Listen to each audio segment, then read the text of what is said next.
Hello friends, I am Aman and you are watching your favorite channel Aman Teen Excellence. So, this is part 2 of chapter Arithmetic and Geometric Progression. जैसा कि मैंने पहले video में आप लोगों को formulas और कुछ क्वेश्चंस करवा दिए थे. So in this video I will also try to do some questions related to this और those formulas. So if you haven't watched part 1, I have dropped the link in description box. Let's start our video. Our first question is find the 20th term from the last term of the AP. AP क्या दे रखा है? तो ये हमारा first question. हमारा AP क्या दे रखा है? 3, 8, 13, 3, 8, 13, डैश डैश डैश 2, 5, 3. अब ये क्या कह रहा है? ये कह रहा है कि 20th टर्म हमें निकालना है लास्ट से.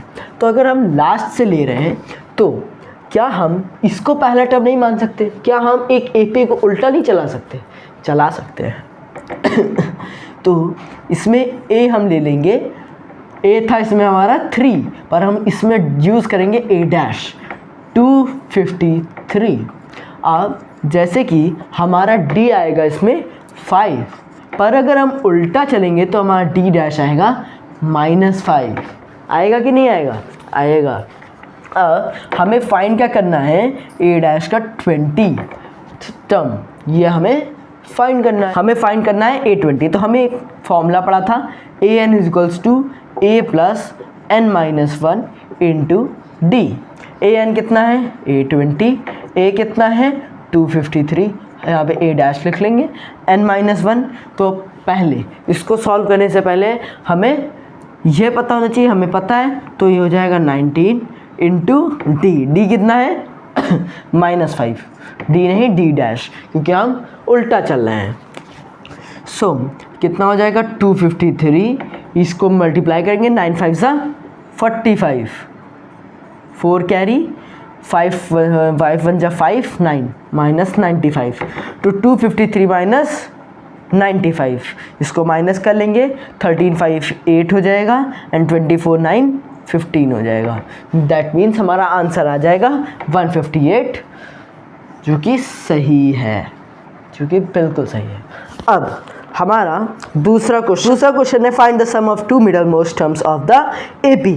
इसका फॉर्मूला भी मैंने प्रीवियस में बताया था. हम एक बार फिर से लिख देते हैं आपका फॉर्मूला.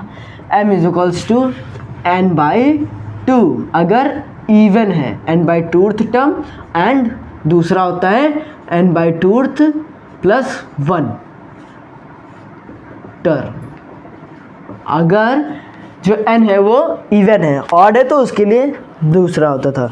तो अगर हमको जानना है कि ये ऑड है या इवन, तो सबसे पहले इसके जो लास्ट टर्म है उसका क्या निकालना पड़ेगा? हमें रैंक निकालना पड़ेगा. जो दूसरा फॉर्मूला होता था जिसके लिए ऑड होना चाहिए था, वो होता था n+1/2 अर्थ टर्म. समझ गए? अब अगर हमें इसको निकालना है तो A हमारा दे रखा है -4/3. D फाइंड करना है. D फाइंड करने के लिए हम इसको माइनस कर लेंगे. -1 2 -4/3 -1 + 4/3 = -3 + 4/3 = नहीं प्लस का 1/3. ये हमारा आ गया D. अब हमारा जो लास्ट टर्म था वो कितना है? लास्ट टर्म है हमारा -4 होल 1/3 है. क्या है ये? इसको हम उसमें मिक्स्ड में लिखा है, इसको हम उसमें कर सकते हैं कंप्लीट में. तो 3 4 12 13. इसको हमने मिक्स्ड फ्रैक्शन में था, इसको हमने 13/3 कर लिया. इसको हम लिख सकते हैं 13/3. तो हमारा लास्ट टर्म हो गया 13/3. D हमारा हो गया 1/3. A = -4/3. अब तो कुछ बचा ही नहीं. आप फाइंड करने के लिए हम इसको आसानी से निकाल सकते हैं. तो हम इस पर दूसरा एक फॉर्मूला लगा देंगे. L = A + n-1 into D. हमें फाइंड क्या करना है? N. तो L की वैल्यू क्या दी गई है? 13/3. A की कितनी है? -4/3 + n-1 इंटू D 1/3. ठीक. अब इसको इसमें प्लस कर देंगे तो हो जाएगा 17/3. 17/3 इधर जाएगा तो ये हो जाएगा रेसिप्रोकल, और इधर बचेगा सिर्फ और सिर्फ n-1, ये जाएगा सॉरी, ये दोनों कट जाएंगे, इधर प्लस हो जाएगा, तो 17 + 18, 17 + 1 कितना होता है 18 होता है।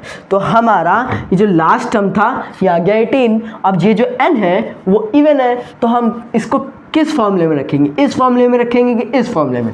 जैसा कि आप देख सकते हैं इसमें लिखा था 2 मिडल मोस्ट टर्म्स, तो ये तो श्योर था कि ये इवन है, पर मैंने आपको दूसरे के लिए भी बता दिया कि जिसमें नहीं दिया हुआ।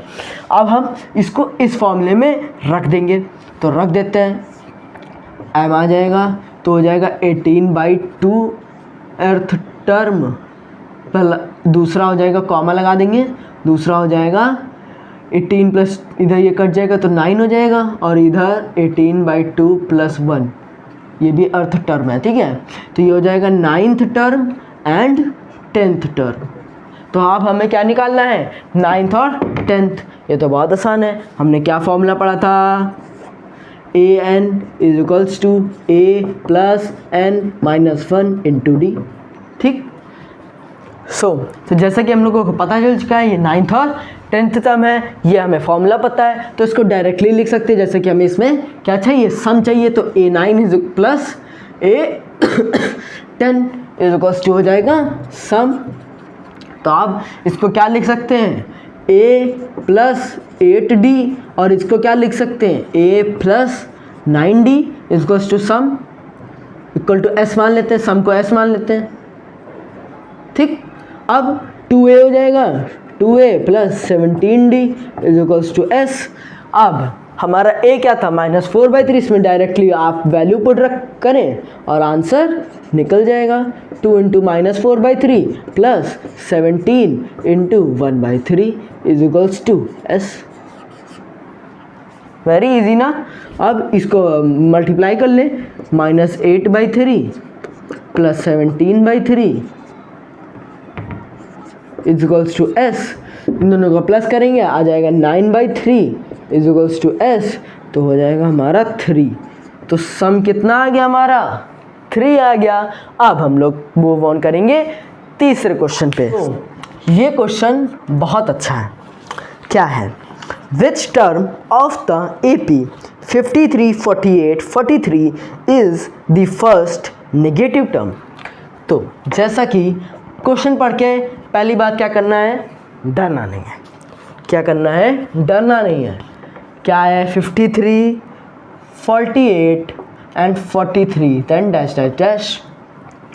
अब ये पूछ रहा है कि इसमें कौन सा पहला नेगेटिव टर्म होगा। अब तो ये बहुत कठिन हो गया, आप बिल्कुल बेसिक पे पहुंच जाएं। जो नेगेटिव टर्म होता है, कोई भी नेगेटिव टर्म किससे छोटा होता है, 0 से। तो ऐसी कौन सी n की वैल्यू होनी चाहिए, n की मतलब रैंक, ऐसी कौन सी रैंक हो जिस पे ये 0 से छोटा आ जाए, तो वो नेगेटिव टर्म हो जाएगा। बस इसी कॉन्सेप्ट को हमें अप्लाई कर देना है। तो यहाँ पे लिखेंगे 0 से लेस होना चाहिए, ये = a + n-1 × d हो गया। बस अब इसमें वैल्यू पुट करनी है। हमें a क्या दे रखा है 53, d कितना है माइनस करके पता चल गया हमें -5। बस फाइंड कर दो, 0 इज लेस देन a कितना है 53 + n-1 × d -5, ये इधर जाएगा तो हो जाएगा -53 इज ग्रेटर देन n-1 × -5 इधर जाएगा -53/- 5। आपने लीनियर इक्वेशंस में पढ़ा होगा, जब कोई भी नेगेटिव का टर्म मल्टीप्लाई या डिवाइड में जाता है तो ये साइन चेंज हो जाता है। तो ये हो जाएगा n-1, इसको हम लोग मल्टीप्लाई करेंगे तो हो जाएगा 5 × 5, 0 लगाएंगे, पॉइंट लगाएंगे, 6 लगाएंगे, तो और ये माइनस माइनस कट जाएगा तो हो जाएगा 10.6। ये इधर माइनस का 1 इधर आएगा, हो जाएगा प्लस में, तो देन n हो जाएगा। इसको प्लस करेंगे 11.6 इज़ लेस देन n। तो 11.6 जो है वो अगर वैल्यू होती n की तो 0 से कम आ जाता, पर हम हमेशा इंटीजर में रखते हैं वैल्यू। तो 11.6 n से छोटा है, तो 12 इज इक्वल्स टू n लिख सकते हैं हम।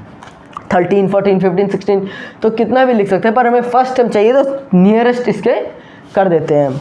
तो हो जाता हमारा ये 12। तो हमारा आंसर कितना आ गया? 12 आ गया। ये बहुत एक अच्छा क्वेश्चन था। अब हम लोग चौथा क्वेश्चन की तरफ चलते हैं। सो हमारा फोर्थ क्वेश्चन है, determine the AP whose third term is 16 and the seventh exceeds the fifth term by 12। सो हमें घबराना नहीं है, सबसे पहले क्या लिखना है? Third term is 16। सो बहुत आसानी से कह रहा है A जो 3 है उसका 16 है and A7 term exceeds the fifth term by 12। Exceed का मतलब ज़्यादा है, तो मतलब अगर हम A7 को माइनस कर दे A5 से तो हमारा आंसर आएगा 12। यही तो कह रहा है, जब इससे ज़्यादा है तो अगर इससे हटा देंगे, उसको घटा देंगे तो कितना आएगा? 12 आना चाहिए। बस हमारी दो इक्वेशन ये बन गई, क्योंकि बस अब हमें इसको सॉल्व करना है। A3 को क्या लिख सकते हो? A plus 2D is equals to 16। तो A is equals to 16 minus 2D, ये हमारी बन गई थर्ड इक्वेशन। ठीक, अब हम इसको सॉल्व करेंगे। A7 को क्या लिख सकते हो? A plus 6D। इसको लिख सकते हो A plus 4D is equals to 12। ठीक, A और A कट रहा है क्या? हाँ कट रहा है, इसको हमेशा ब्रैकेट में रखना, अभी मुझसे गलती हो जाती। ये हो जाएगा A plus 6D minus A minus 4D is equals to 12। अब ये दोनों कट जाएंगे, ये 2D हो जाएगा, 2D इज इक्वल्स टू 12, तो D इज इक्वल्स टू 6। अब इसकी वैल्यू हम रख देंगे थर्ड इक्वेशन में, तो लिखेंगे putting value of D in equation third. ठीक, इतना रख देना, मार्क्स मिल जाएंगे इसको सॉल्व करने के बाद। A is equals to 16 minus 2 into 6 मतलब 12 इज इक्वल्स टू 4। तो हमारा पहला टर्म मतलब A कितना आ गया? 4 आ गया। पूछ क्या रहा था? Determine the AP। तो AP क्या हो जाएगा? पहला टर्म तो 4 होगा, D कितना था? 6, तो इसमें 6 कर तो प्लस, तो हो जाएगा 10, फिर 16, फिर 20 22, फिर 28। बस हो गया क्वेश्चन। देखने में भी इतना बड़ा लग रहा था। अब हम चलते हैं अपने फिफ्थ क्वेश्चन पे। सो हमारा फिफ्थ क्वेश्चन है, उसी टाइप का है। Find the 31st term of an AP, मतलब हमें निकालना है A31 whose 11th term is 38। That means A11 कितना है? 38 है। अब एंड 6th टर्म इज 73। ये तो बहुत सस्ता क्वेश्चन है यार, फर्स्ट 73। क्या ये नहीं निकाल पाएंगे? निकाल लेंगे। इसको लिख सकते हैं A plus 10D is equals to 38। इसको लिख सकते हैं A plus 5D is equals to 73। A cut जाएगा, इसको माइनस कर दे, इसको माइनस कर दे, इसको माइनस कर दे, ये कट जाएगा। ये हो जाएगा 5D और ये हो जाएगा कितना? 38 माइनस 73। तो अगर इसको हम अगर माइनस करेंगे तो कितना आएगा? हमारा आ जाएगा 35 आ गया। तो D हमारा कितना आ जाएगा? 7। पर ये होगा माइनस का, तो ये भी हो जाएगा माइनस का। तो हमारा D कितना आ गया? -7। अब हमें निकालना है A31। तो सबसे पहले हम इसमें या इसमें किसी भी एक इक्वेशन में इसको 1 मान लेते हैं, इसको सेकंड मान लेते हैं। अब इनमें से किसी में भी हम इसकी वैल्यू रख देंगे, हमें A भी फाइंड हो जाएगा, फिर हम से फाइंड कर सकते हैं। तो रख देते हैं दूसरी इक्वेशन में, तो A plus 5 into -7 is equals to 73। Then A plus 7 5 35 minus का 35 is equals to 73। So A is equals to, ये माइनस का था उधर प्लस में हो जाएगा तो हो जाएगा 108। ओके, ए हमारा आ गया 108। नाउ ए 31 होता है ए प्लस 30d, तो ए प्लस 30d हमें फाइंड करना है। ठीक, सो ए हमारा कितना है 108, ये क्या है ए 31 है। 108 प्लस 30 था इंटू डी की वैल्यू कितनी है, डी की वैल्यू है -7। इसको मल्टीप्लाई कर देंगे 108 इंटू 7 21 210। अब हम इसको माइनस कर लेंगे तो कितना आ जाएगा, चेका माइनस का 102 आ गया हमारा A31। ठीक, नाउ एक और हम क्वेश्चन करेंगे, 6th वाला क्वेश्चन। सो हमारा क्या है question, if 8th term of an AP is 0। क्या कह रहा है, A8 कितना है 0 है। कह रहा है 6th क्वेश्चन में कि अगर x का 8th टर्म 0 है और कह रहा है A जो 38 है वो A18 का इंटू 3 है। बस अब हमें क्या करना है, इसी को तो सॉल्व करना है।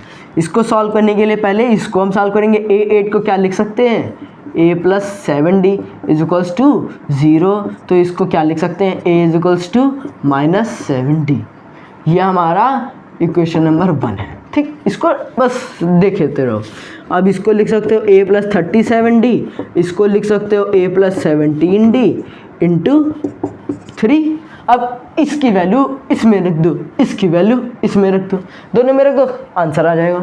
ये हो जाएगा 30d, अरे -7d प्लस 37d, 37 माइनस 7 30 तो आएगा। देन इसमें रखेंगे तो हो जाएगा 10d और ये हो जाएगा इंटू 3, तो ये हो जाएगा कितना 30d। ये कितना था, क्या ये सेम लग रहे हैं, हाँ ये सेम है। तो LHS is equals to RHS is equals to hence proved.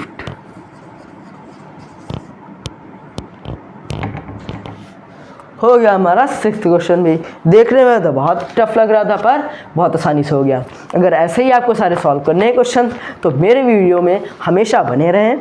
And if you have any doubt tell me in comment box. Thank you.